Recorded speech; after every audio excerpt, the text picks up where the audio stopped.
বিবাহকে অত্যধিক মাত্রার ব্যয়বহুল করে দিয়ে বিবাহ কঠিন বানিয়ে ফেলে যুবক যুবতীদের জন্য চরিত্র ঠিক রাখাকে আজকে চ্যালেঞ্জের মুখে ছুড়ে দেওয়া হয়েছে, কঠিন করে ফেলা হয়েছে।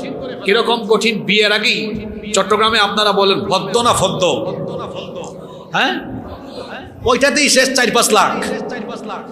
কি বলেন, আছে না নাই? আবার বলে সামাজিকতা আছে না। আমি যদি এতজন মানুষ না খাওয়াইতে পারি, সামাজিকতা ফদ্দতে শেষ। তারপরে অনুষ্ঠানে, হ্যাঁ অনুষ্ঠান আপনি করেন, অসুবিধা নাই, সামর্থ্য থাকলে আপনি করেন, কিন্তু অনেক জায়গায় আছে সামর্থ্য নাই, তারপরে চাপ দিয়ে করানো হয়। শোনেন বিআই সাহেব, আমার 1000 মানুষ আসবে, খাওয়াইতেই হবে। কি বলেন, এরকম আছে না নাই? শুধু সংখ্যা ফিক্সড করে দেয় না, মেনুও ফিক্সড। চিংড়ি মাছ রাখতে হবে। চট্টগ্রামের এক জায়গায় তো চিংড়ি মাছ না দেওয়ায় বিয়েও ভেঙে গেছে। কি বলেন, আছে না নাই? এই যে ব্যয়বহুল করে দেওয়া হবে। একটা ছেলে বিয়ে করছে, তার বয়স কত? 25 বা 26, 27, 28। তো 22, 25, 26, 27, 28 বছরের ছেলের ওই সময়ে কি 15-20 লাখ টাকা উপার্জন করে একসাথে জমানোর কোনো অবস্থা তার আছে? এই বিবাহের আরেকটা প্রতিবন্ধকতা হলো, অনেক মেয়ের বাবা তার মেয়েকে বিয়ে দিচ্ছে না যৌতুকের ভয়ে। নীরব যৌতুক আমাদের সমাজে আছে না নাই? সব দেওয়া লাগে, মনে হয় যেন বাপ মেয়ে জন্ম দিয়া ঠেকছে, এরকম অবস্থা। আমরা যদি প্রত্যেকে সিদ্ধান্ত নেই, যে ছেলে বিবাহের সময় শ্বশুর বাড়ি থেকে কিছু চাইবে, ওই মিসকিন ছেলের কাছে আমি আমার মেয়ে বিয়ে দেব না, তাইলে মিসকিন মার্কা, ছোট লোক, ইতর মার্কা যত মানুষ সমাজে আছে, এরা একদম সোজা হয়ে যায়। কোরআনুল কারীমের 4 নম্বর সূরা সূরাতুন নিসা এর প্রথম আয়াতে আল্লাহ বলেছেন, ইয়া আইয়ুহান নাসুত্তাকু রাব্বাকুমুল্লাযী খালাকাকুম মিন নাফসিন ওয়াহিদাতিন ওয়া খালাকা মিনহা যাওজাহা ওয়া বাসসা মিনহুমা رجالا كثيرا ونساء واتقوا الله الذي تساءلون به والأرحام إن الله كان عليكم رقيبا। আল্লাহ তাআলা বলছেন, হে মানব জাতি, তোমরা তোমাদের রবকে ভয় করো, যিনি তোমাদেরকে একটি জীবন থেকে সৃষ্টি করেছেন, অর্থাৎ আদম আলাইহিস সালাম থেকে তোমাদেরকে সৃষ্টি করেছেন। এরপরে আল্লাহ তাআলা আদম থেকে তার জীবন সঙ্গিনী হাওয়া আলাইহিস সালামকে বানিয়েছেন। এরপরে আল্লাহ এই দুইজন মানব আর মানবী, দুইজন নরনারীর মাধ্যমে অসংখ্য নারী পুরুষ পয়দা করে এই দুনিয়াতে যিনি অসংখ্য নারী পুরুষকে ছড়িয়ে ছিটিয়ে দিয়েছেন, তিনি কে? একজন নারী আর একজন পুরুষের মধ্যে সম্পর্ক স্থাপনের একমাত্র বৈধ পন্থা হলো বিবাহ।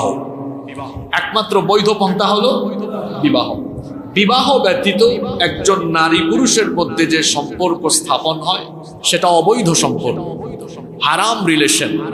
আল্লাহ তাআলা পৃথিবীর প্রথম মানব এবং মানবীর মধ্যে সম্পর্ক স্থাপনের জন্য তাদেরকে বিয়ে দিলেন।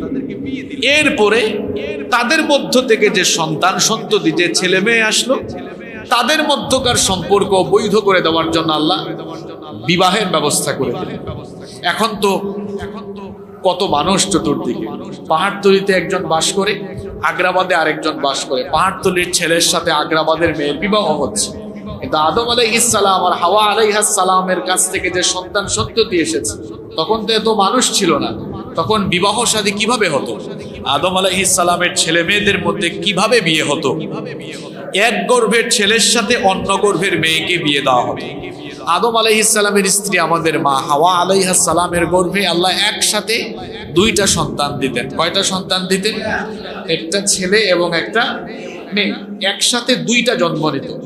পরবর্তীতে যখন এর পরের গর্ভে আরো 2টা সন্তান ছেলে মেয়ে আসতো, এই 2 গর্ভের ছেলে মেয়েরা যখন বড় হয়ে যেত, এক গর্ভের ছেলের সাথে অন্য গর্ভের মেয়ের বিবাহ দেওয়া হতো। এভাবেই সেই সময় বৈবাহিক প্রক্রিয়া ছিল। বিবাহ হচ্ছে এমন একটি প্রক্রিয়া, বিবাহ হচ্ছে এমন একটি পদ্ধতি যেটি মানব সৃষ্টির সূচনাকাল থেকে চলে এসেছে, এখনো আছে, কিয়ামত পর্যন্ত থাকবে। এটি হচ্ছে নরনারী একসাথে থাকার, পুরুষ এবং নারী একসাথে বসবাস করার এবং তাদের মধ্যকার সম্পর্ক স্থাপনের বৈধ এবং একমাত্র জায়েজ প্রক্রিয়া।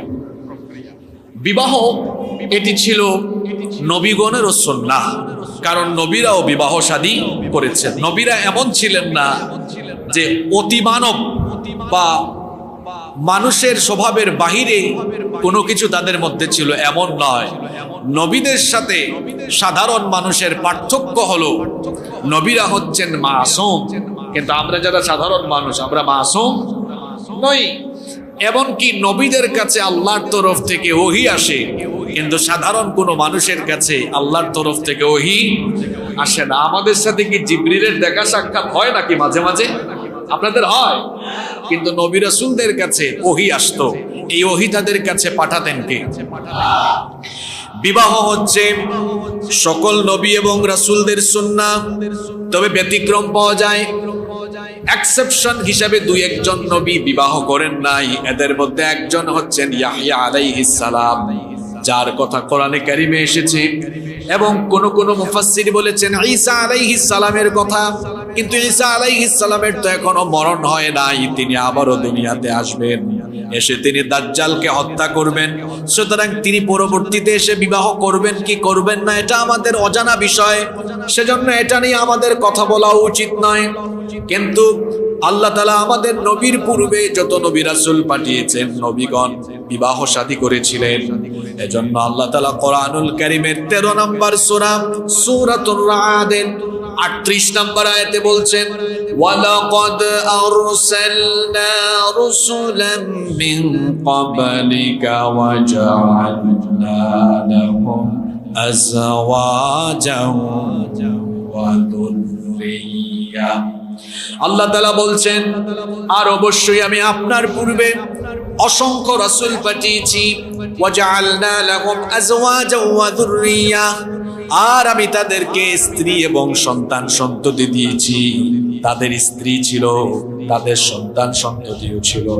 তিরমিজি শরীফের বর্ণনায় হাদিস এসেছে, আন আবি আইয়ুব আল আনসারী রাদিয়াল্লাহু আনহু قال رسول الله, সবাই বলেন সাল্লাল্লাহু আলাইহি ওয়াসাল্লাম। হযরত আবু আইয়ুব আনসারী রাদিয়াল্লাহু আনহু হাদিস বর্ণনা করেছেন। তিনি বলেছেন, রাসূল করিম সাল্লাল্লাহু আলাইহি ওয়াসাল্লাম বলেছেন, আরবাউম মিন সুনানিল মুরসালিন, চারটি বিষয় হলো সকল নবীদের সুন্নাহ। চারটি বিষয় এমন আছে যেটি সকল নবীগণের সুন্নাহ। এক নাম্বার হচ্ছে আল হায়া, হায়া শরম লজ্জাশীলতা। সকল নবীদেরকে লজ্জাশীল বানিয়েছেন কে? লজ্জাশীলতা হচ্ছে নবীগণের ভূষণ, লজ্জাশীলতা হলো নবীগণের সুন্নাহ। দুই নাম্বার হচ্ছে ওয়াত্তাআত্তুর, সুগন্ধি ব্যবহার করা সকল নবীদের সুন্নাহ। নবীগণ ছিলেন স্মার্ট, দুর্গন্ধ তাদের কাছে ছিল না, তারা সুগন্ধি পছন্দ করতেন। আর আল্লাহর নবীর ব্যাপারে তো হাদিস আছে, আল্লাহর নবীর শরীর থেকে যে ঘাম বের হতো, সেই ঘামকেও সাহাবায়ে কেরাম আতর হিসাবে ব্যবহার করতেন। তিন নম্বর হলো ওয়াসিওয়াক, মেসওয়াক ব্যবহার করা সকল নবীদের সুন্নাহ। সকল নবীরা কত স্মার্ট ছিলেন দেখেন, মিসওয়াক ব্যবহার করতেন। আমাদের অনেকের মুখের মধ্যে দুর্গন্ধ, নামাজে যখন সুবহান রাব্বিয়াল আলা পড়ে পাশের মুসল্লি দুর্গন্ধে কষ্ট পায়। এমন মানুষও, এইরকম টাইপসের মানুষও নামাজে মাঝে মাঝে পাওয়া যায় কি যায় না? এজন্য মসজিদে আসার আগে মিসওয়াক ব্যবহার করবেন, পকেটের মধ্যে মিসওয়াক রেখে দিবেন, কারণ মিসওয়াক ব্যবহার করা সকল নবীদের সুন্নাহ। 4 নম্বর হলো নিকাহ, বিবাহ সকল নবীদের সুন্নাহ। এজন্য অন্য হাদিসে নবীজি বলেছেন, আন নিকাহু মিন সুন্নতি, বিবাহ হলো আমার অন্যতম একটি সুন্নাহ। ফামান রাগিবা আন সুন্নতি ফালাইসা মিন্নি, যে এই সুন্নতকে অবহেলা করে সে আমার উম্মতের অন্তর্ভুক্ত হতে পারে না। তাহলে বোঝা গেল বিবাহ একদিকে শরীয়তের একটি গুরুত্বপূর্ণ হুকুম, আল্লাহর বিধান, অন্যদিকে নবীদেরও সুন্নাহ। যে বিবাহ নারী পুরুষের সম্পর্ক স্থাপনের বৈধ প্রক্রিয়া এবং শরীয়তের অন্যতম একটি হুকুম, আল্লাহর বিধান, রাসূলের সুন্নাহ, নবীগণের সুন্নাহ, এই বিবাহের ভেতরে আমাদের জন্য নানাবিধ ফায়দা রয়েছে। বিবাহের মধ্যে কি কি উপকারিতা রয়েছে আমরা এবার সেগুলো তুলে ধরছি। নাম্বার 1, এক নাম্বার, বিবাহের মাধ্যমে লজ্জাস্থান এবং চোখের হেফাজত হয়। সুবহানাল্লাহ। পৃথিবীতে নারী ঘটিত যত অপরাধ সংগঠিত হয়, নারী ঘটিত অপরাধগুলো সংগঠিত হয় চোখের দ্বারা আর লজ্জাস্থানের দ্বারা। কি বলেন, কথা ঠিক না বেঠিক? নারী ঘটিত অপরাধ কি দিয়ে হয়? চোখ আর চক্ষুকে বলা হয় হৃদয়ের আয়না।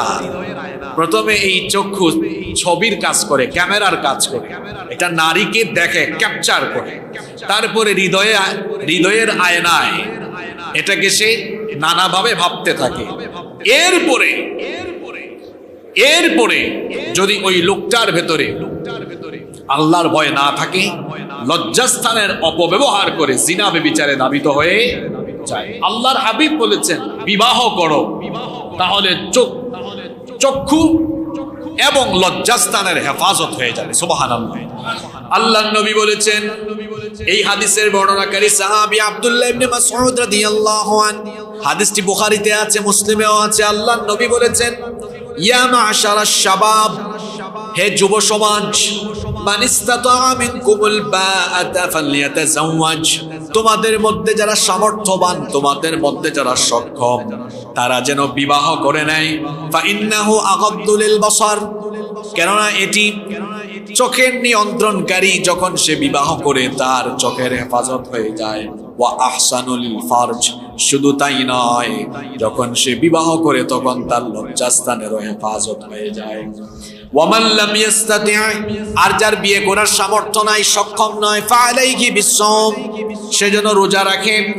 ফা ইন্নাহু লাহু বিজা, এটা তার যৌন উন্মাদনা নিবৃত করবে। কিন্তু আল্লাহর নবী বলেছেন যারা সক্ষম এবং সামর্থ্যবান তারা যেন বিবাহ করে নেয়, কারণ বিবাহের মাধ্যমে মানুষ গুনাহ থেকে বেঁচে থাকতে পারে। আপনার ঘরেই যখন স্ত্রী থাকবে, তখন তো আর পরনারীর দিকে তাকানোর প্রয়োজন পড়ে না, কারণ আপনার চোখের প্রশান্তির জন্য ঘরে একজন আছে না নাই? আপনি ঘরে গিয়ে একদম টপ টু বটম দেখেন, অসুবিধা আছে? কথা বলেন, অসুবিধা আছে? চোখের প্রশান্তি এটা আপনার ঘরেই যখন থাকবে, বাহিরে আর তাকানোর প্রয়োজন পড়বে না। আপনার ঘরেই যখন একজন থাকবে, তখন তো বাহিরে গিয়ে আকাম কুকাম করার দরকার পড়বে না, তখন আপনার লজ্জাস্থানেরও হেফাজত হয়ে যাবে। তাহলে বিবাহের প্রথম ফায়দা হচ্ছে এর দ্বারা চক্ষুদ্বয়ের হেফাজত হয়, লজ্জাস্থানেরও হেফাজত হয়। এর মাধ্যমে একজন মানুষ পবিত্র থাকতে পারে। সুবহানাল্লাহ। এজন্য আল্লাহর নবী বলেছেন, মান আরাদা আইয়ালকাল্লাহু তাহিরান মুতাহহারান ফালইয়াতাযাওয়াজ আল হারাইর, যে ব্যক্তি পবিত্র অবস্থায় আল্লাহর সাথে মুলাকাত করতে চায়, যে ব্যক্তি তার জীবনে পবিত্র থাকতে চায় হারাম সম্পর্ক থেকে, যে ব্যক্তি নিজের জীবনকে পবিত্র রাখতে চায়, সে যেন কোনো স্বাধীন নারীকে বিবাহ করে নেয়। এর মাধ্যমে তাকে পবিত্র রাখবেন যিনি, তিনি কে? শুধু তাই নয়, কোরআনে কারীমে বলা হয়েছে স্বামী স্ত্রী একজন আরেকজনের পোশাক স্বরূপ। সুবহানাল্লাহ। এটা যারা বিয়ে করে নাই তারা বুঝবে না, অবিবাহিত এতিম মিসকিনরা বুঝবে না, এটা বিবাহিতরা বুঝবে।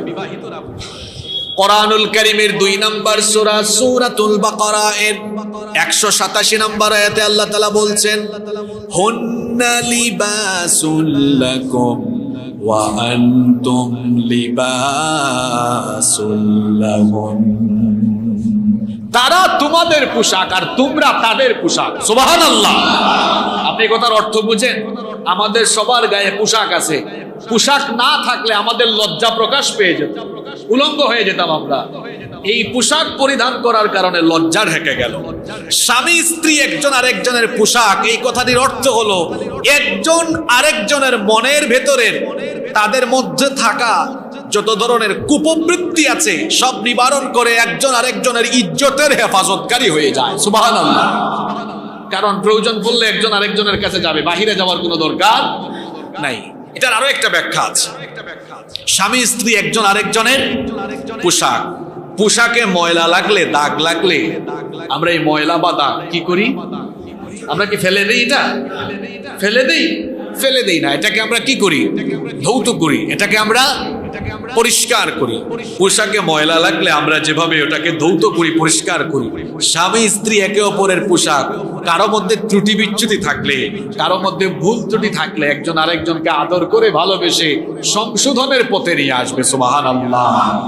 শোনেন, একজন নেককার স্ত্রী খারাপ স্বামীকে তার আদর ভালোবাসা দিয়ে ভালো বানিয়ে দিতে পারে। একজন নেককার স্বামী তার আদর ভালোবাসা দিয়ে খারাপ স্ত্রীকেও ভালো বানিয়ে দিতে পারে। এজন্য বলা হয়েছে স্বামী স্ত্রী একজন আরেকজনের পোশাক, একজন আরেকজনের ইজ্জতের হেফাজতকারী। বিবাহের নানাবিধ ফায়দা রয়েছে। এর মধ্যে 1 নম্বর ফায়দা হলো এর মাধ্যমে চক্ষুত্বের হেফাজত হবে, লজ্জাস্থানের হেফাজত হবে। পুরুষ হোক নারী হোক পবিত্র জীবনে তারা অভ্যস্ত হবে। সুবহানাল্লাহ। নাম্বার 2 নম্বর, বিবাহের মাধ্যমে মানুষ শ্রেষ্ঠ সম্পদ লাভ করে। সুবহানাল্লাহ পড়েন। টাকা পয়সাও সম্পদ, জায়গা জমিও সম্পদ, বাড়ি গাড়ি সম্পদ।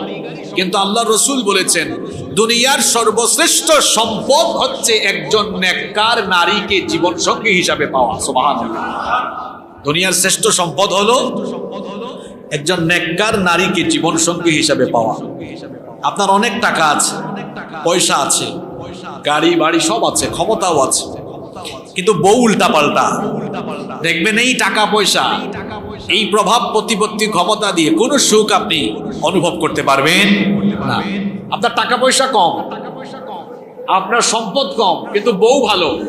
এই ভালো বউয়ের সাপোর্ট পেয়ে আপনি হয়তো ইন ফিউচার সম্পদশালীও হয়ে যেতে পারবেন। কারণ যে নারী নেককার দিনদার, ওই নারী যদি তার হাজবেন্ডকে নেকির পথে ধাবিত করে, দেখো তুমি যতটুকু ইনকাম করো হালাল, আমরা অতটুকুতেই চলবো, আমাদের হারাম পথে যাওয়ার কোনো দরকার নাই, এতটুকু কথা যদি কোনো বউ তার স্বামীকে বলে, তাহলে ওই স্বামী কি চাকরি করলে দুর্নীতি করবে, ঘুষ খাবে?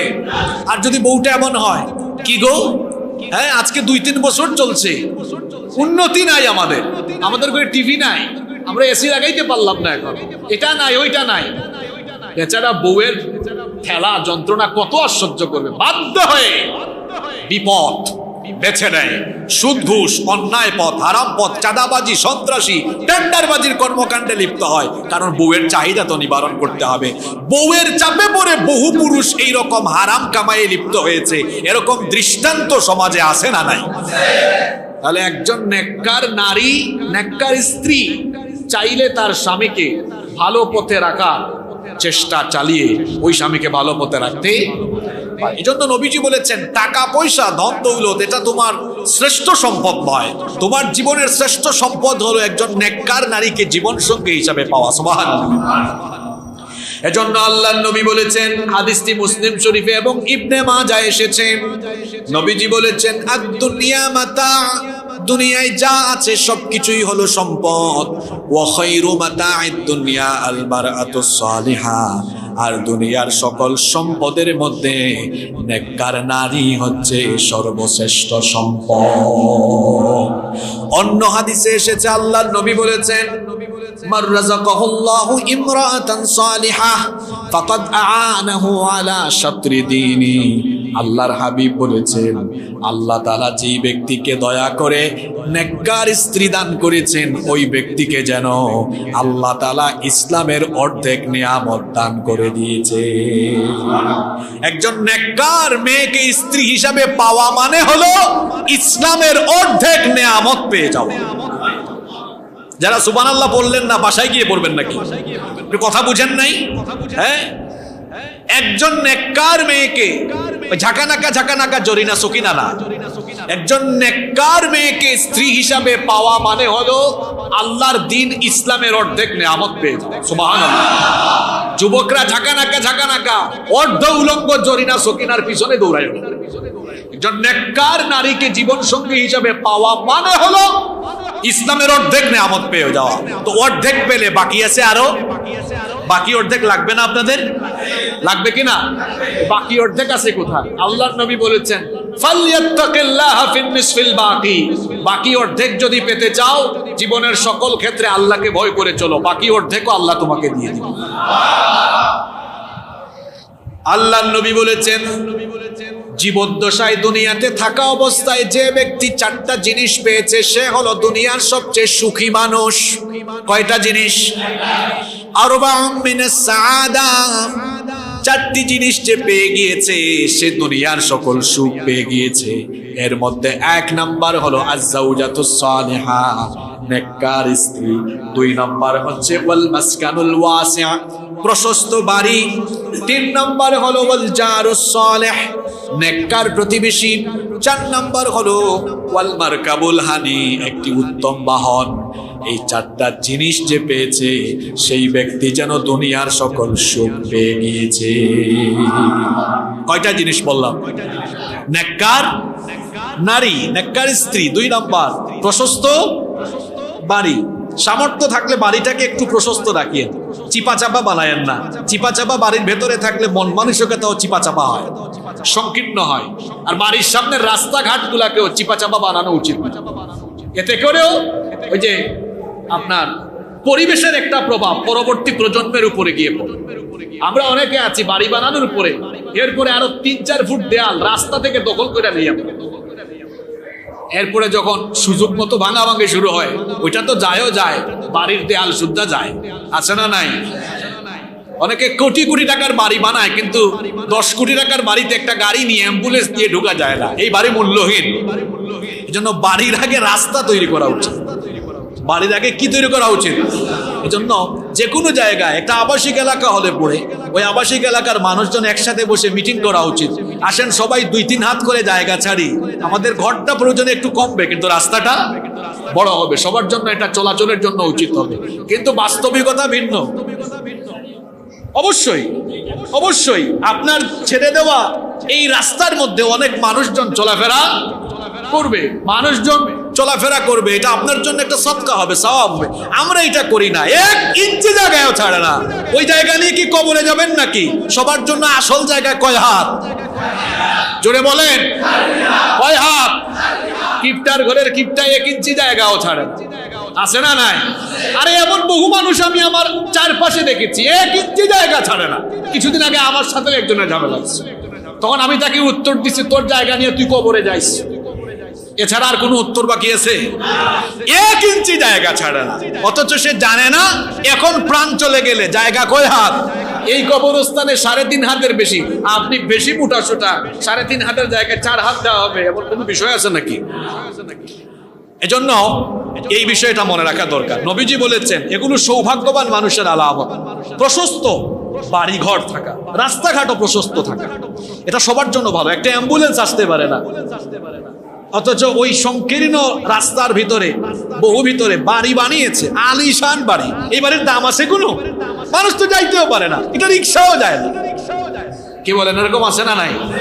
রাস্তাঘাটকে প্রশস্ত রাখা উচিত। 3 নম্বরে নবীজি বলেছেন উত্তম প্রতিবেশী।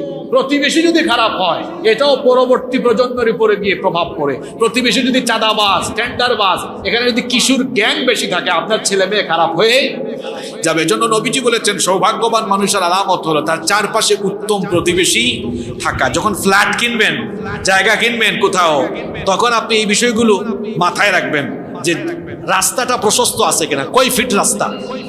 রাস্তাটা প্রশস্ত থাকলে আপনার লাভ আছে, তো ওই জায়গায় বিল্ডিং করতে আপনার খরচও কম হবে, ট্রাক সরাসরি ঢুকে যাবে। নইলে এক জায়গায় ট্রাক রাখা ওখান থেকে আবার ছোট গাড়ি দিয়ে আনা নেওয়া করতে হবে, ডবল খরচ। আছে না নাই? এই জন্য এগুলো দেখবেন, এগুলো হাদিস। এবং যে ফ্ল্যাট কিনলেন ওখানে প্রতিবেশী কমন, এখানে কি আড্ডা বেশি নাকি? কিশোর গ্যাং, চাঁদাবাজি, মদ জুয়ার আখড়া নাকি? বাসা কিনলেন, ফ্ল্যাট কিনলেন এমন জায়গায় যেখানে চাঁদাবাজির আখড়া, জুয়ার আখড়া, পরবর্তী প্রজন্মের উপরে এর প্রভাব পড়ার সম্ভাবনা আছে না নাই? এই বিষয়গুলো মাথায় রাখতে হবে। 4 নম্বরে নবীজি বলেছেন ওয়াল মারকাবুল হানি, উত্তম বাহন যার যার সামর্থ্য অনুযায়ী। এই যে 4টা বিষয়ের মধ্যে প্রথমে বলা হয়েছে নেককার স্ত্রী, কারণ নেককার স্ত্রী থাকলে বাকি 3টা অটোমেটিক পাওয়া যায়। কিভাবে?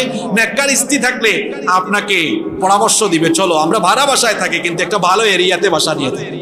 পরামর্শটা বউ দিবে, দিবে কিনা? এমন এরিয়াতে বাসা নাই যেখানকার প্রতিবেশীরা ভালো হবে। যখন নেককার স্ত্রী থাকবে এভাবে ভালো ভালো পরামর্শ আপনাকে দিবে। তাহলে বলছিলাম বিবাহের নানাবিধ ফায়দা আছে। এর 2 নম্বর ফায়দা হলো বিবাহের মাধ্যমে মানুষ শ্রেষ্ঠ সম্পদ পায়, আর শ্রেষ্ঠ সম্পদ হলো একজন নেককার স্ত্রী। সুবহানাল্লাহ। নাম্বার 3 নম্বর, বিবাহের মাধ্যমে আপনার সম্পদের একজন রক্ষক পাওয়া যায়, সম্পদের একজন রক্ষণাবেক্ষণকারী পাওয়া যায়। মানুষের বাহ্যিক সম্পদ 2 ধরনের হয়ে থাকে। প্রথমত ঘরের সম্পদ, যেমন সংসার, সন্তান সন্ততি, জীবনযাপনের উপকরণ, এগুলোকে বলে ঘরের সম্পদ। আর বাইরের সম্পদ ব্যবসা বাণিজ্য, চাকরি বাকরি। তাহলে মানুষের সম্পদ হয় কয় ধরনের? 2 ধরনের, ঘরের সম্পদ, বাহিরের সম্পদ।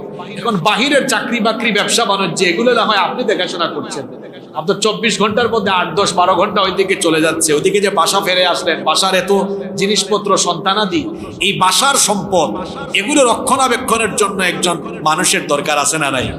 তিনি হচ্ছেন আপনার স্ত্রী।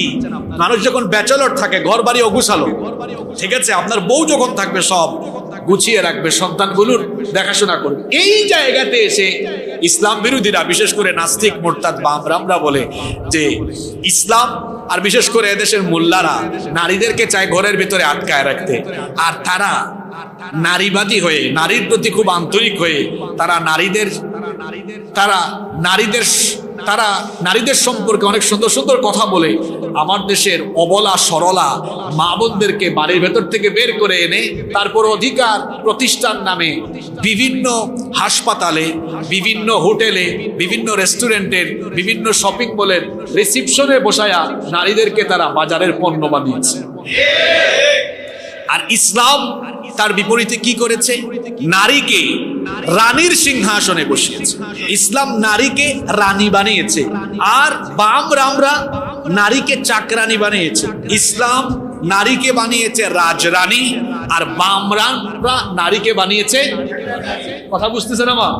ইসলাম নারীকে বানিয়েছে রাজরানী, আর বামপন্থীরা নারীকে বানিয়েছে চাকরানী। ওরা নারী অধিকারের নামে নারীদেরকে বিভিন্ন জায়গায় চাকরি দিয়ে নারীদেরকে পণ্য বানিয়েছে। আপনি দেখবেন উপস্থাপিকা, সংবাদ পাঠিকা বেশিরভাগ, জোরে বলেন, নারী যেন এক পণ্য হয়ে গিয়েছে। হোটেলে যান, রিসিপশনে আপনি যান, আমি নাম বলবো না, ঢাকাতে যান, যতগুলো 5 স্টার হোটেল আছে দেখবেন এক ছেলে থাকলে 3 জন। বিমানে উঠবেন, বিমানবালা, কেবিন ক্রু, পুরুষ বেশি না নারী বেশি? আর পোশাক আশাকের অবস্থা তো খুব ভালো, মাশাআল্লাহ। কি বলেন আপনারা? তাহলে নারীবাদীরা নারী অধিকারের কথা বলে নারীদেরকে চাকরানি বানিয়েছে, আবার নারীদেরকে পণ্য বানিয়েছে। আর ইসলাম তার বিপরীতে নারীকে বলেছে তুমি ঘরে থেকে রাজত্ব করো। এই শোনো, স্বামীকে বলছে বাসায় আসার সময় 2 কেজি পেঁয়াজ আনিও। এটা হুকুম না? কথা বলেন। চাল শেষ হয়ে গিয়েছে, চাল নিয়ে আসিও, তো বিছানার চাদর আনিও, এটা আনিও, ওইটা আনিও। মানে নারী রানীর মতো ভূমিকায় থেকে তার হাজবেন্ডকে বলছে। সুবহানাল্লাহ। তাহলে ইসলাম নারীকে বানালো কি? জোরে বলেন। আর বামপন্থীরা বানিয়েছে কি? আপনারা কি বানাবেন? কি বানাবেন? এই কথাই হয়তো চাকরিজীবী বোনরা আমার কথায় কষ্ট পেতে পারেন। আমার বোনেরা, চাকরি করা নারীদের প্রয়োজন হতে পারে। একজন বিধবা মহিলা, তিনি কি চাকরি করবেন না? অথবা একজন মহিলা অসহায় জীবনযাপন করছেন, প্রয়োজনে তিনি চাকরি করবেন, ব্যবসা করবেন, এতে কোনো অসুবিধা, সেটা প্রয়োজনের খাতিরে। কিন্তু প্রয়োজন নাই, দরকার আছে। আপনার হাজবেন্ডের অনেক টাকা পয়সা আছে, বা আপনার সবকিছুই আছে, দরকার আছে? আর দরকার নাই। আর একজন নারী যখন বাহিরে চলে যায়, দেখবেন যে সকল পরিবারে নারী পুরুষ উভয়েই বাড়ির বাহিরে থাকে, এদের ঘর বাড়ি বেশি অগোছালো। যে বাসা বাড়িতে ঢুকে দেখবেন বাসা বাড়ি অগোছালো, বুঝবেন এই ঘরের মহিলা ঘরের থেকে বাইরে থেকে বেশি। চাকরি না করলেও ফাটুং ফুটুং শপিং এ যাওয়া, রেস্টুরেন্টে খাওয়া, কথাগুলো মিলাবেন। যে বাসায় গিয়ে দেখবেন বাসা বাড়ি অগোছালো, এই বাড়ির মহিলা এটা বেশি ফটং ফটং করে। হয় বাইরে চাকরি করে, চাকরি বাকরি না করলেও বাহিরে বেশি আড্ডা মারে, বাসায় কম থাকে। সে হয়তো রেস্টুরেন্টে গিয়ে ঘুরবে, পতেঙ্গায় যাবে, আজ এখানে কাল ওখানে, আজ এখানে কাল সেখানে, মানে বাড়িতে নাই, বাসার বাহিরে বেশি। ঘর বাড়ি গুছায় রাখার তার কোনো সময়। কি বলেন, কথা ঠিক না বেঠি? ইসলাম নারীকে বানিয়েছে রানী। তো বলছিলাম বিবাহের 3 নম্বর ফায়দা হলো, বিবাহের মাধ্যমে আপনি একজন রানী পাবেন। একজন কি পাবেন? শুধু স্ত্রী না, একজন রানী, একজন কুইন। একজন আপনার বউকে আপনি আদর করে কুইন ডাকতে পারেন, কারণ সে আসলেই তো আপনার কুইন, রানী। কারণ সে আপনার সম্পদের সকল রক্ষণাবেক্ষণ করছে, পরিবার দেখাশোনা করছে। সুবহানাল্লাহ। 4 নম্বর, বিবাহের 4 নম্বর ফায়দা হলো বিবাহের মাধ্যমে আপনি ফিতনা থেকে বেঁচে যেতে পারবেন। পৃথিবীতে সবচেয়ে ভয়ঙ্কর ফিতনা হলো নারীর ফিতনা। কিসের ফিতনা? এই নারীর ফিতনায় যদি কোনো পুরুষ পড়ে যায়, ওই পুরুষের কেরিয়ার শেষ, ওই পুরুষের সম্পদ বিনষ্ট হতে পারে, ওই পুরুষ লাঞ্ছিত হতে পারে। ছাত্র জীবনে যে ছাত্র নারীর ফিতনায় পড়েছে, তার ছাত্র জীবন নষ্ট হয়ে গেছে। স্কুল কলেজে তোমরা যারা পড়ো, ইউনিভার্সিটিতে পড়ো, মেয়েদের পিছনে ঘুরঘুর ঘুরঘুর করিও না। এই ছাত্র জীবনে তুমি যদি নারীর ফিতনায় পড়ো, এই বয়সটা আমরাও তো অতিক্রম করে এসেছি, হ্যাঁ। বিশেষ করে বয়সন্ধিকালের পরে লাফালাফি বাড়ে ছেলেদের। লাফালাফি করো না। কলেজ ইউনিভার্সিটিতে যখন পড়াশোনা করছো যারা, তাদেরকে বলবো মেয়েদেরকে দেখলেই মাথা যেন হ্যাং না করে, এরকম পরিস্থিতিতে পড়ে যাও না। এই বয়সে যদি কোনো মেয়ের পাল্লায় পড়ো, ধান্দায় পড়ো, তোমার কেরিয়ার শেষ, ছাত্র জীবন শেষ, রেজাল্ট শেষ, জীবন নষ্ট হয়ে যাবে। পড়াশোনা করো, কেরিয়ার ঠিক করো, কেরিয়ার ঠিক করো, পড়াশোনা করো। তুমি মেয়ের পিছনে ঘোরা লাগবে না তো, পড়াশোনা ভালো করে শেষ করে কেরিয়ারটা সাজায় দেখো। যে জরিনা সকিনা দেখলে তোমার মাথা হ্যাং করতো, এ ধরনের সুন্দরী সুন্দরী জরিনা সকিনা তোমার পিছেই ঘুরঘুর ঘুরঘুর করতো। তো নিজে না ঘুরে ঘুরানোর মতো পর্যায়ে নিজেকে নিয়ে যাও, নিজের কোয়ালিটি এমন জায়গায় নাও। এটা ছাত্র ভাইদেরকে বলছি, যারা পড়াশোনা করছো, নিজেদের ক্যারেক্টারের প্রতি যত্নবান হও। ছাত্র বয়সে নারীর ফিতনায় পড়ো। আর ব্যবসায়ী যারা, অনেক নারীরা কিন্তু ব্যবসায়ীদেরকে খুব পছন্দ করে, কারণ ব্যবসায়ীদের কাছে জিনিস আছে। কি আছে? ব্যবসায়ীদের কাছে জিনিস আছে। তো ওই মালই জিনিস, জিনিসই মাল, একটা আরবি আর একটা বাংলা। ব্যবসায়ীদের কাছে মাল সম্পদ আছে, টাকা কড়ি আছে। এজন্য অনেক নারীরা ব্যবসায়ীদেরকে টার্গেট করে। যে ব্যবসায়ী এদের ফাঁদে পড়ে যায়, অবস্থা সিরিয়াস হয়ে। শুধু তাই নয়, মেয়েরা রাজনীতিবিদদেরকেও ফাঁদে পেলে, ওই যে টাকলা ছিল না, মনে আছে আপনাদের? তার বান্ধবী তারে কি কামটা করলো, দুইজনে আবার এক মার্কা নিয়ে নির্বাচনও করলো। এক মার্কা নিয়ে নির্বাচনও। নারীর ফিতনা আর মানুষের উপরে জুলুম, এই দুটো জিনিসের পরিণতি কিন্তু বড় ভয়ানক। জুলুমের পরিণতিও বড় ভয়াবহ। আপনি যদি মানুষের উপর জুলুম করেন, এটার পরিণতি আখিরাতে তো আছেই, তবে জুলুমের পরিণতি নবীজি বলেছেন, জুলুমের বিচার আল্লাহ দুনিয়া থেকে শুরু করে দেন। আপনি মানুষের উপর জুলুম করবেন, মানুষকে খুন করবেন, মানুষকে খুন করে রাস্তাঘাটে ফেলে দিবেন, আপনাকেও খুন করে রাস্তাঘাটে মানুষ ফেলে দিবে। আপনি খুন করে কোনো মায়ের সন্তানকে টুকরা টুকরা করে ফেলবেন, সময়ের ব্যবধানে আপনাকেও কাইট্টা কুইট্টা কিমা বানায় আর টয়লেট দিয়ে ছাইলা দিবে। কি বলেন, এরকম আছে না? নাই? আমি নাম না হয়ে না নিলাম, এরকম পরিস্থিতিতে পড়তে হবে। আপনি অন্যায়ভাবে মানুষ হত্যা করবেন, আপনাকেও দেখবেন কে কোথা থেকে এসে মেরে ফেলেছে, কেউ জানবেও না। জুলুম করবেন, এর পরিণতি আপনাকে দুনিয়াতে ভোগ করতে। জুলুমের পরিণতি বড় ভয়াবহ। নবীজি বলেছেন, ইত্তাকুয যুলম ফাইন্নায যুলমা যুলুমাতুন ইয়াউমাল কিয়ামah। জুলুম থেকে বেঁচে থাকো, জুলুমের পরিণতি হবে ভয়াবহ অন্ধকার কিয়ামত। আল্লাহ তাআলা আমাদেরকে হেফাজত করুন। নারীর ফিতনা, এটা বড় মারাত্মক ফিতনা। নবীজি বলেছেন, মা তারাকতু বাদি ফিতনাতান আদাররা আলার রিজালি মিনান নিসা, আমার ওফাতের পরে, আমার ইন্তেকালের পরে আমার উম্মতের জন্য, আমার উম্মতের পুরুষদের জন্য সবচেয়ে ভয়ঙ্কর ফিতনা হবে নারীর ফিতনা। এই নারীর ফিতনা থেকে বেঁচে থাকার একটা অন্যতম উপায় হলো বিবাহ করে ফেলা। আপনার ঘরেই যদি থাকে তাহলে আর অন্য নারীদের দিকে যাওয়ার কোনো দরকার আছে? নাম্বার 5, বিবাহের 5 নম্বর ফায়দা হলো, উপকার হলো, যে ব্যক্তি নিজের চরিত্রকে ঠিক করার জন্য বিবাহ করবে, আল্লাহ তাআলা ওই ব্যক্তিকে নিজ দায়িত্বে হেফাজত করবেন, আল্লাহ ওই ব্যক্তিকে সাহায্য করবেন। সুবহানাল্লাহ। শুনেন, আপনাদেরকে একটা হাদিস শোনাই। তিরমিজি শরীফে হাদিস এসেছে। হাদিস বর্ণনাকারী সাহাবী হচ্ছেন, সবচেয়ে বেশি যিনি হাদিস বর্ণনা করেছেন, সাইয়্যিদুল মুহাদ্দিসিন আবু হুরায়রা রাদিয়াল্লাহু আনহু। তিনি বলেছেন, আল্লাহর নবী বলেছেন, সালাতাতুন হাক্কুন আলাল্লাহি আযজা ওয়া জাল্লা আউনুহুম, 3 ব্যক্তিকে আল্লাহ তাআলা অবশ্যই সাহায্য করবেন। 1 নাম্বার হচ্ছে আল মুকাতাবুল্লাযী ইউরিদুল আদা, যে কৃতদাস মুক্তিপণ পরিশোধ করে স্বাধীন হতে চায়, ওই ব্যক্তিকে আল্লাহ সাহায্য করবেন, স্বাধীন হওয়ার ব্যবস্থা করে দিবেন। 2 নাম্বার হচ্ছে ওয়ান্নাকিহুল্লাযী ইউরিদুল আফাফ, বিবাহ উদ্যমী ব্যক্তি, যে ব্যক্তি বিয়ের মাধ্যমে নিজেকে পবিত্র বানাতে চায়, ওই ব্যক্তিকেও আল্লাহ তাআলা সাহায্য করবেন। সুবহানাল্লাহ। 3 নাম্বার হলো, নবীজি বলেছেন, ওয়াল মুজাহিদু ফি সাবিলিল্লাহ, যে মুজাহিদ আল্লাহর রাস্তায় জিহাদ করে, জিহাদরত ওই মুজাহিদকেও যিনি সাহায্য করেন, তিনি কি? এই 3 ব্যক্তির জন্য আল্লাহর সাহায্য অবধারিত।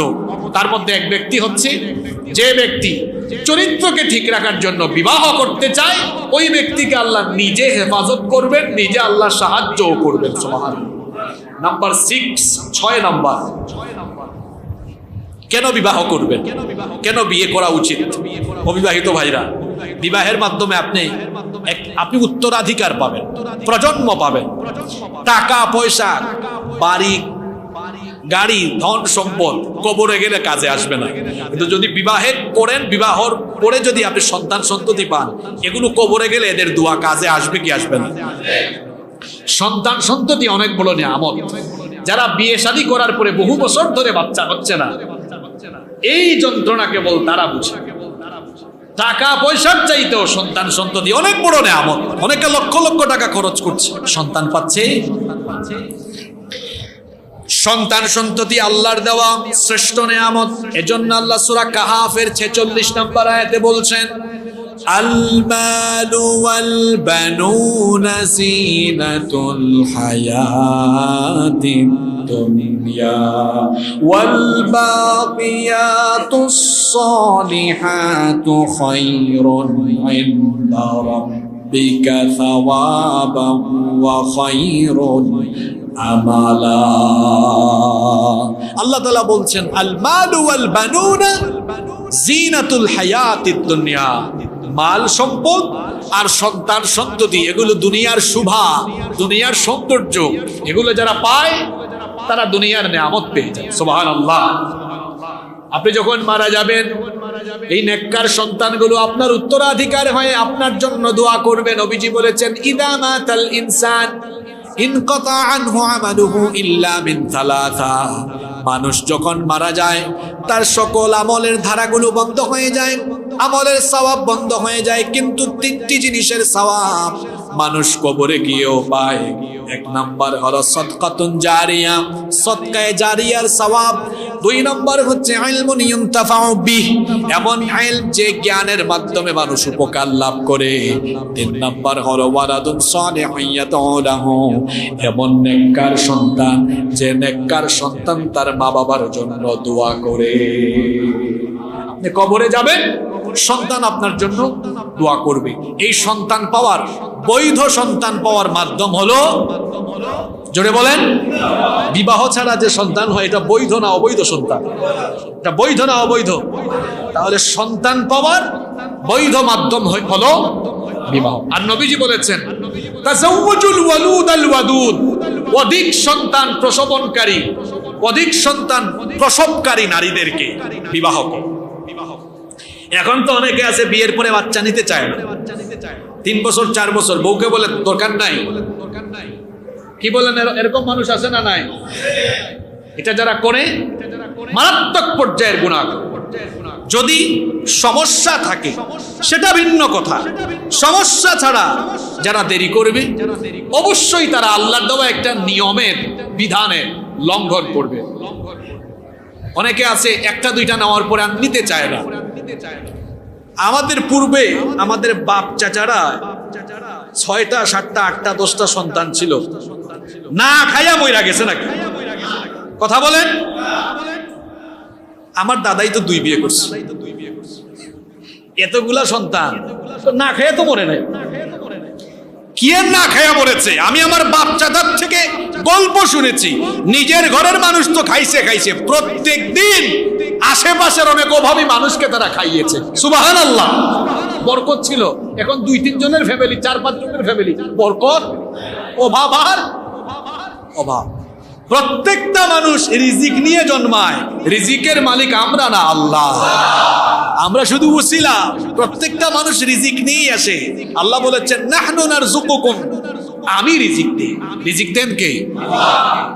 আল্লাহ পবিত্র কোরআনে কারীমে বলেছেন ওয়ালা তাকতুলু আওলাদাকুম খাশিয়াতা ইমলাক, রিজিকের ভয়ে তোমরা তোমাদের সন্তানকে মেরে ফেলো না।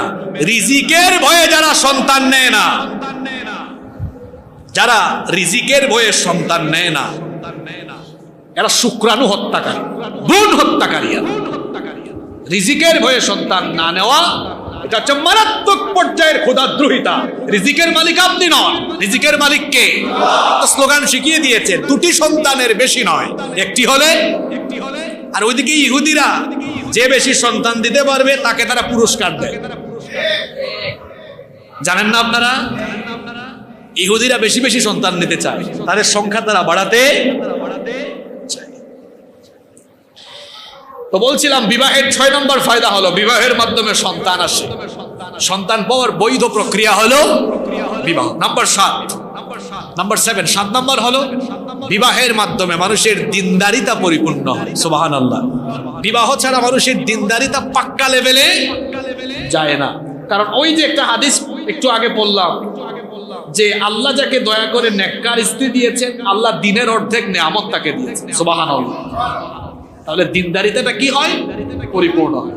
এজন্য নবীজি বলেছেন ইদা তাযাওয়াজাল আবদ ফাকাদ ইসতাকমালা নিসফাদ-দ্বীন, যে ব্যক্তি বিবাহ করে, যখন কোনো মানুষ বিবাহ করে নেয় তখন সে ঈমানের অর্ধেক পূর্ণ করে, বাকি থাকলো অর্ধেক। আল্লাহর নবী বলেছেন ফালইয়াত্তাকিল্লাহা ফিন নিসফিল বাকি, বাকি অর্ধেকের ব্যাপারে তারা যেন আল্লাহকে ভয় করে, তাহলে বাকি অর্ধেক নিয়ামত তাকে যিনি দিয়ে দিবেন তিনি কি? নেককার স্ত্রী পাওয়ার মাধ্যমে দিনদারিতা পরিপূর্ণ হয়। কারণ একজন নেককার স্ত্রী আপনাকে তাহাজ্জুদের জন্য ডাকবে, নেক কাজে আপনাকে উৎসাহ যোগাবে, এর মাধ্যমে আপনার দিনদারিতা আরো বেশি পাক্কা হবে, আরো বেশি মজবুত। নাম্বার 8 নম্বর, বিবাহের মাধ্যমে মানুষের জীবনে প্রাচুর্য আসে, বরকত আসে। বিবাহের পরে রিজিক বাড়ে। এটা অবিবাহিত এতিম মিসকিন ভাইরা বুঝবেন না, যারা বিয়ে করেছেন তারা জানেন বিয়ের পরে আপনার ইনকাম বাড়ছে না কমছে? কি বিবাহিতরা কথা বলেন, বাড়ছে না কমছে? আপনি বিয়ের আগে যা ইনকাম করতেন বিয়ের পরে এর চেয়ে বাড়ছে কি বাড়ে নাই? বিয়ের পরে বাড়ছে। আবার সন্তান হওয়ার পরে ইনকাম আরো বাড়ছে না কমছে? বাড়াইছেন আপনি না আল্লাহ বাড়িয়ে দিয়েছেন? এটা প্র্যাকটিক্যাল। অবিবাহিতরা উত্তর দিয়েছে, এরা প্র্যাকটিক্যালি না গিয়েই বুঝে ফেলছে। আপনি কেমনে বুঝছেন এটা? এটা যখন বিয়ে করবেন দেখবেন ইনকাম বেড়ে যায়, সন্তান হবে ইনকাম আরো বেড়ে যায়। কারণ আপনার স্ত্রী তো রিজিক নিয়ে এসেছে, আপনার সন্তান রিজিক নিয়ে এসেছে। এজন্য আল্লাহর নবী বলেছেন সর্বশ্রেষ্ঠ রিজিক হলো তোমার স্ত্রী। সুবহানাল্লাহ পড়বেন না? সর্বশ্রেষ্ঠ রিজিক হলো তোমার, এটার মাধ্যমে তোমার রিজিকে আরো প্রাচুর্য আসবে, বরকত আসবে। এজন্য আল্লাহ তাআলা বলছেন, শুনেন এবার মা বাবারা শুনেন, যারা আপনারা সন্তানদেরকে বলেন তুই মানুষের পায়ের উপর দাঁড়ায় আসোস, নিজের পায়ে দাঁড়া, এরকম তো বলতে শোনা যায়। নিজের পায়ে দাঁড়া, তারপর বিয়ে কর। তো নিজের পায়ে দাঁড়াবে সে কি এত বছর মানুষের পায়ের উপর দাঁড়ায় আছে নাকি? দারিদ্রতার ভয়ে, অভাব অনটনের ভয়ে এই কথা বলবেন না, বরং আল্লাহ কি বলছেন শোনেন। কোরআনুল কারীমের 24 নম্বর সূরা সূরাতুন নূরের 32 নম্বর আয়াতে আল্লাহ বলছেন, ওয়া আনকিহুল আয়ামা মিনকুম ওয়াস-সালিহিনা মিন ইবাদিকুম ওয়া ইমাইকুম ওয়া ইয়াকুনু ফুকারা আয়ুগনিহিমুল্লাহু মিন ফাদলি ওয়াল্লাহু ওয়াসিউন আলীম। আল্লাহ তাআলা বলছেন, তোমাদের মধ্যকার অবিবাহিত নারী পুরুষদের তোমরা বিবাহ দাও। ইয়াকুনু ফুকারা, যদি তারা দরিদ্র হয়, যদি তাদের অভাব অনটন থাকে, যখন তোমরা তাদেরকে বিয়ে দিয়ে দিবে, ইউগনিহুল্লাহু মিন ফাদলি, আল্লাহ দয়া করে অনুগ্রহ করে তাদেরকে ধনী বানায় দিবেন। অর্থাৎ আল্লাহ তাদের দারিদ্রতা দূর করে তাদের রিজিক বাড়ায়া দিবে, রিজিক বেড়ে যাবে। রিজিকের দায়িত্ব তো আপনার নয়। এজন্য আল্লাহ কোরআনে কারীমে বলছেন, ওয়া মা মিন দাব্বাতিন ফিল আরদি ইল্লা আলাল্লাহি রিজকুহা। জমিনে বিচরণকারী যত প্রাণী আছে সকলের রিজিকের দায়িত্ব যার কাছে, তিনি কে? বিবাহ করবেন, বরকত চলে আসবে, সম্পদে, ইনকামে, উপার্জনে বরকত দান করে দিবেন কে? 9 নাম্বার, বিবাহের মাধ্যমে শারীরিক প্রশান্তিও পাবেন, আত্মিক প্রশান্তিও পাবেন। পেটের ক্ষুধা যেমন আছে, মানুষ প্রাপ্তবয়স্ক হলে তার যৌবনের ক্ষুধাও আছে, তো আত্মিক শারীরিক দুই ধরনের পরিতৃপ্তি সে লাভ করবে। এজন্য আল্লাহ তাআলা কোরআনে কারীমে বলছেন, সূরা রুমের 21 নম্বর আয়াত, وَمِنْ آيَاتِهِ أَنْ خَلَقَ لَكُم مِّنْ أَنفُسِكُمْ أَزْوَاجًا لِتَسْكُنُوا إِلَيْهَا وَجَعَلَ بَيْنَكُم مَّوَدَّةً وَرَحْمَةً إِنَّ فِي ذَلِكَ لَآيَاتٍ لِقَوْمٍ يَتَفَكَّرُونَ। আল্লাহ তাআলা বলছেন, আর তোমাদের জন্য আল্লাহর একটা নিদর্শন হলো, তিনি তোমাদের জন্য তোমাদের মধ্য থেকে তোমাদের স্ত্রী সৃষ্টি করেছেন, যাতে তোমরা তাদের কাছে গিয়ে প্রশান্তি লাভ করো, এবং তোমাদের পরস্পরের মধ্যে আল্লাহ ভালোবাসা এবং দয়া সৃষ্টি করে দিয়েছেন।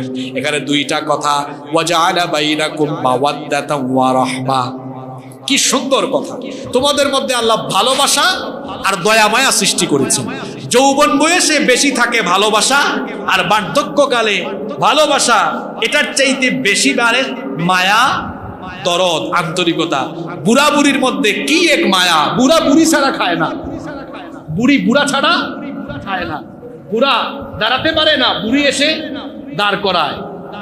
বুড়ি অসুস্থ হয়ে গিয়েছে, বুড়া গিয়ে খাওয়ায় দেয়। ওই বার্ধক্য বয়সে স্বামী স্ত্রীর সম্পর্ক এটা তখন পারস্পরিক দয়া মায়ায় পরিণত হয়ে যায়, একটা আন্তরিকতা তৈরি হয়ে যায়। সুবহানাল্লাহ। সম্মানিত উপস্থিতি, সম্মানিত মুসল্লিবৃন্দ, এজন্য বলছিলাম যে বিবাহের মাধ্যমে আত্মিক এবং শারীরিক দু ধরনের প্রশান্তি পাওয়া যাবে। আপনি অসুস্থ হয়েছেন, এই প্রশান্তিটা শুধু ফিজিক্যাল প্রশান্তি নয়, মানসিকও আছে। দেখবেন আপনি ব্যবসায় লস খেয়েছেন, কোথাও আপনার কোনো সমস্যা হয়েছে, বাসায় ফিরেছেন, স্ত্রী ভালো হলে আপনাকে সান্ত্বনা দিবে। সান্ত্বনা দিবে কি দিবে না? আপনাকে সান্ত্বনা দিবে। শুধু তাই নয়, আপনি বাসায় এসেছেন, দেখবেন আপনার বউ যদি ভালো হয়, হাসি মাখা মুখ দেখলেই আপনার শরীরের সকল ক্লান্তি দূর হয়ে যাবে। শুধু তাই নয়, আপনি অসুস্থ হয়েছেন, আপনার সেবা করবে। যারা ব্যাচেলর আছেন, অসুস্থ হলে, যাদের মা বাবা আছে, মা বাবা দেখাশোনা করে। মা নাই, বাপ নাই, অসুস্থ হলে তো আরেক বিপদ। স্ত্রী থাকবে, আপনাকে দেখাশোনা করবে, সেবা শুশ্রূষাও করবে। আত্মিক, শারীরিক, মানসিক সকল ধরনের প্রশান্তি পাওয়া যায়। নাম্বার 10 নম্বর, বিবাহের 10 নম্বর ফায়দা হলো আপনি আপনার সুখ দুঃখের একজন সাথী পাবেন, আপনার আজীবনের একজন জীবন সঙ্গী, যার সাহচর্য আপনি লাভ করবেন, যার সাথে আপনি সুখ দুঃখ শেয়ার করতে পারবেন, যার কাছে গেলে আপনি আনন্দ অনুভব করতে পারবেন। এই যে বিবাহের 10টা ফায়দা বললাম, এই সকল উপকারগুলো বিবাহের মধ্যে আছে না নাই? যে বিবাহের মধ্যে এত ফায়দা, এত উপকার, এই বিবাহকে আমাদের সমাজ কত কঠিন বানালো। এই বিবাহকে আমাদের সমাজ কত কঠিন করে ফেললো। এবার আসুন সেই কথায়, বিবাহ এটা সামাজিকতা না ইবাদত? সবাই বলতে হবে, বিবাহ এটা কি সামাজিকতা না ইবাদত? এটা হলো একটা ইবাদত। যে ইবাদতে এত ফায়দা, এই ইবাদতটাকে সমাজ কত কঠিন বানালো দেখেন। নাম্বার 1, বিবাহকে অত্যধিক মাত্রার ব্যয়বহুল করে দিয়ে বিবাহ কঠিন বানিয়ে ফেলে যুবক যুবতীদের জন্য চরিত্র ঠিক রাখাকে আজকে চ্যালেঞ্জের মুখে ছুড়ে দেওয়া হয়েছে, কঠিন করে ফেলা হয়েছে। কিরকম কঠিন? বিয়ের আগেই চট্টগ্রামে আপনারা বলেন ভদ্দ না ফদ্দ, হ্যাঁ, ওইটাতেই শেষ 4-5 লাখ। কি বলেন, আছে না নাই? আবার বলে সামাজিকতা আছে না? আমি যদি এতজন মানুষ না খাওয়াইতে পারি, সামাজিকতা, ফদ্দতে শেষ। তারপরে অনুষ্ঠানে, হ্যাঁ অনুষ্ঠান আপনি করেন, অসুবিধা নাই, সামর্থ্য থাকলে আপনি করেন, কিন্তু অনেক জায়গায় আছে সামর্থ্য নাই, তারপরে চাপ দিয়ে করানো হয়। শোনেন বিআই সাহেব, আমার 1000 মানুষ আসবে, খাওয়াইতেই হবে। কি বলেন, এরকম আছে না নাই? শুধু সংখ্যা ফিক্সড করে দেয় না, মেনুও ফিক্সড। চিংড়ি মাছ রাখতে হবে। চট্টগ্রামের এক জায়গায় তো চিংড়ি মাছ না দেওয়ায় বিয়েও ভেঙে গেছে। কি বলেন, আছে না নাই? এই যে ব্যয়বহুল করে দেওয়া হবে। একটা ছেলে বিয়ে করছে, তার বয়স কত? 25 বা 26, 27, 28। তো 22, 25, 26, 27, 28 বছরের ছেলের ওই সময়ে কি 15-20 লাখ টাকা উপার্জন করে একসাথে জমানোর কোন অবস্থা তার আছে? এটা থাকলে তার বাপের থাকবে, তার নাই। এরকম ব্যয়বহুল করে ফেলার কারণে অনেক ছেলেরা বিবাহের সাহস পাচ্ছে না, অথচ উচিত ছিল সহজ করে ফেলা, একেবারে সহজ লোক, যাতে অল্প খরচে বিয়ে শাদী করা যায়। আমরা যদি এই বিয়ে শাদীটাকে সহজ করে দিতে পারি, সমাজের জিনা ব্যভিচার বহুলাংশেই কমে যাবে ইনশাআল্লাহ।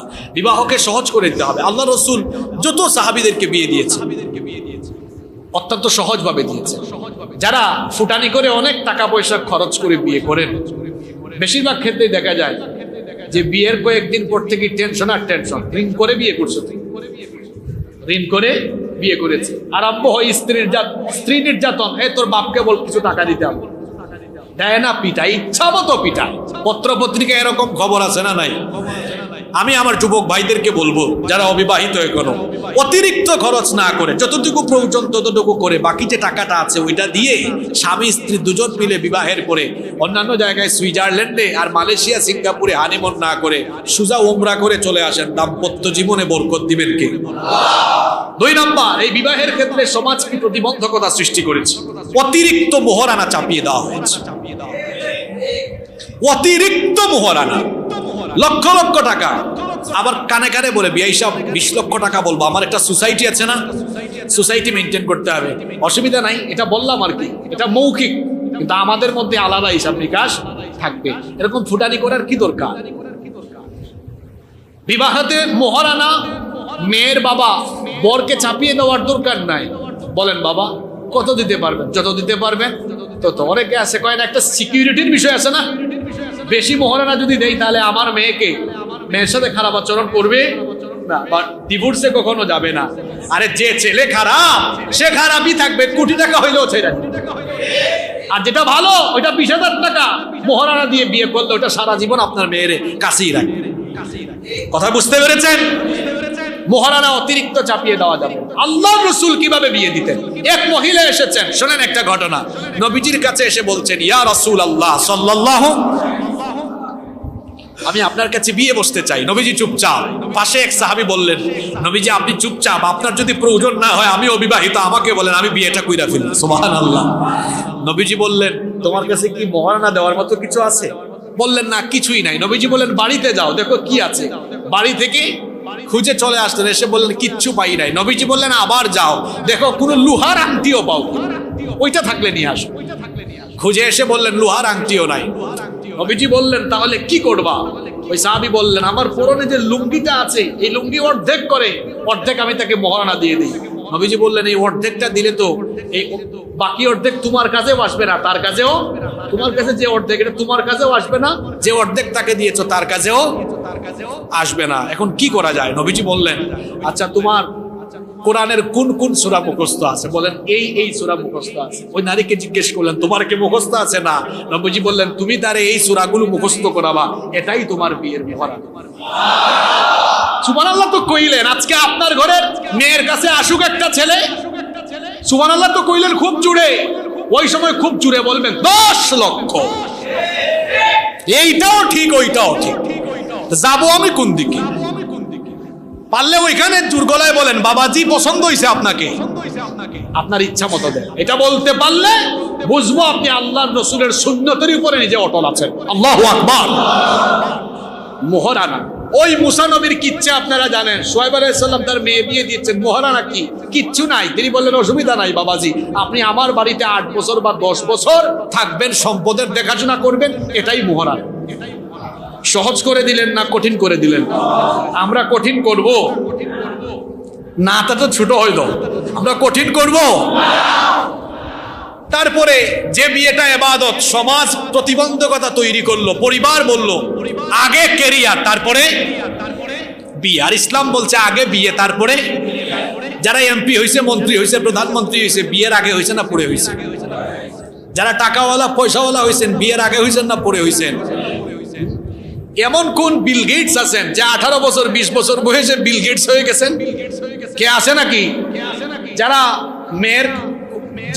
মেয়ের বাবা কোন ছেলে প্রস্তাব নিয়ে আসলে যে বাবা বলে বাবা তোমার ফ্ল্যাট আছে, গাড়ি বাড়ি আছে, ওই বিল গেটস বাবাকে আমি জিজ্ঞেস করতে চাই আপনার বয়স যখন 25-26 বছর ছিল আপনার কয়টা ফ্ল্যাট ছিল?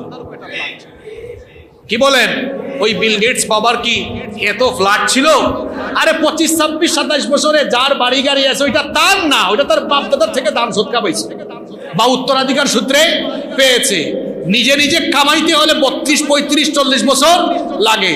আপনি বলেন বাবা তুমি কিভাবে উপার্জন করে কত টাকা করো? 10,000, 20,000। যে ছেলে 26, 27 বছর বয়সে বাবার টাকা না খায়া নিজে ইনকাম করে নিজের পয়সায় চলে, ও হলো শাহজাদা। আর যে 25, 27 বছর বয়সে বাবার ঘাড়ের উপরে চাপায় আছে, ওইটা একটা গাধা। গাধার কাছে মেয়ে বিয়ে দিয়েন না, শাহজাদার কাছে মেয়ে বিয়ে দিয়েন। এরপরে আসুন 4 নম্বর, সমাজ বলতেছে বয়স হয় নাই, তার 26 বছর, 27 বছর, 30 বছর, চুল অলরেডি 10-12টা পাকছে।